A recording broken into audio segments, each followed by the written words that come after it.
Hey y'all, my ducklings finally came in. We got Pekin ducklings. I've had a couple of other types of ducks before. We're gonna try these out for meat, and then we're gonna keep probably 3 ducks and 1 drake. And they lay about 200 eggs a year, so that's a decent amount of eggs. We can use the eggs, and then also we can incubate them to grow more ducks, which will be fantastic. We got our ducklings from a place called Valley Farms Hatchery. It's in Alabama, and it's run by a teenager, which I think is super cool. So without further ado, I'm going to show you some of the cutest little things you've ever seen. Look at these guys.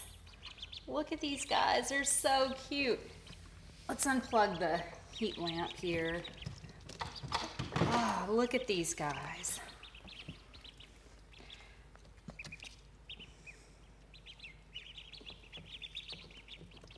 Put them in there about 5 minutes ago, and they've already gotten that messy. I wet their food for them. Ducks have to have water to help them take their food down. And since these are babies and they probably don't have all their reflexes right just yet, I made it a little easier by wetting their food down.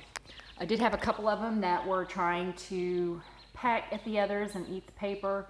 And so that's why I sprinkled some crumbles on the bottom there.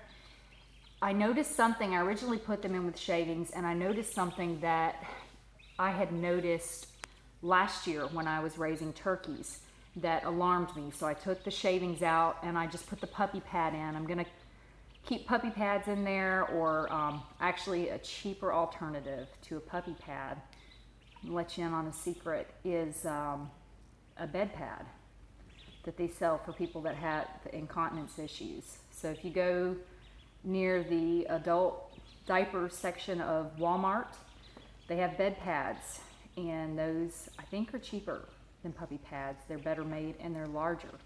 So that's my tip today. Anyway, one of the problems that I had with turkeys when I was raising turkeys, I had midget whites, I had bourbon turkeys, I had a black turkey, and chocolate turkey. And it was only the midget white turkeys. A few of those were just super obsessed with eating the shavings. Right from the start, they did not want to eat the food. I kept trying to teach them, but I would catch them eating the shavings. Well, I had several of my turkeys, actually I think seven of the midget whites. None of the other breeds of turkeys had that problem. It was just the midget whites. They ended up dying, and there was nothing I could do for them. I did try apple cider vinegar. I tried electrolytes. I tried adding molasses to the water. I even tried syringe feeding the weak ones, and they just languished and died. And I really think it's because they got the pine shavings caught in their crop. These baby poultry don't have any gravel yet or any grit in their crop to grind things up. And so when they consume something hard and woody like a pine shaving, it's going to get caught in their crop more likely than not and cause a lot of trouble and maybe even cause death. So I noticed that a few of these guys, when I put them on pine shavings, were obsessed with eating the pine shavings. So when I noticed that, I tried to get them to eat the feed, and it was just a few of them that were doing that. But you know, with poultry, they do a lot of learned behavior. So one animal can learn bad behavior from the other. So I went ahead, I took all the ducks out of the bin. I still had some of these pads from when I was keeping baby goats in the garage, because that's the kind of stuff I do. And I was able to quickly fix that situation. And hopefully after a few days, I will be able to put shavings in there, because those pads are not cheap. I don't mind spending the money though to keep the ducks alive, because the ducks aren't cheap either. But anyhow, super cute little guys. I just do pure clean water. I know a lot of people aren't going to like to hear this, because right now everybody loves apple cider vinegar. Apple cider vinegar in this, apple cider vinegar in that. It cleans out gallbladders. It cures cancer. It makes your rabbit's pee not smell. Everything has apple cider vinegar in it. While vinegar has a plethora of uses, both in the home for cleaning, for preserving food, for balancing pH of your skin when you add it to bath water, and as a supplement. It is not a source of drinking water. When the only thing you provide your poultry or your animals always 24/7 has apple cider vinegar in it, that's not natural.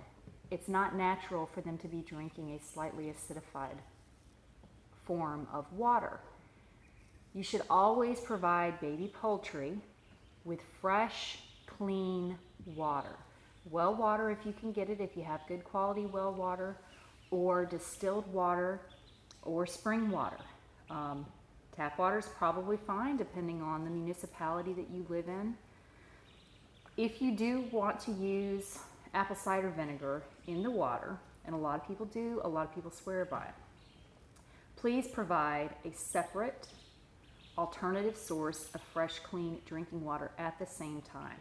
So you would have your apple cider vinegar water in one container, and you would have fresh, clean drinking water in another container to be provided at all times for your poultry. This goes for your adult animals as well. What I like to do with my adult animals is just add a splash once a month, or maybe once a week, depending on what kind of mood I'm in.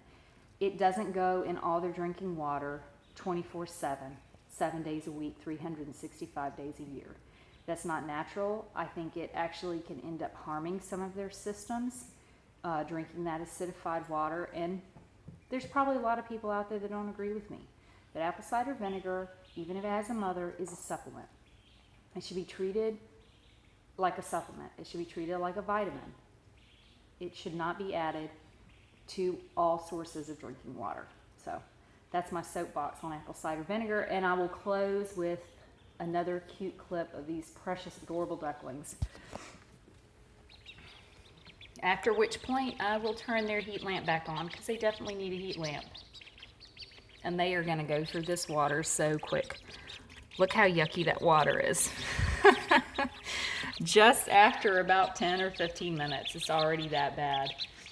But they all seem to be getting the hang of eating and drinking, and I don't think any of them are going to need a second lesson. I did dip all their beaks in water and in food when I first put them in there to make sure that they understood how to eat and drink.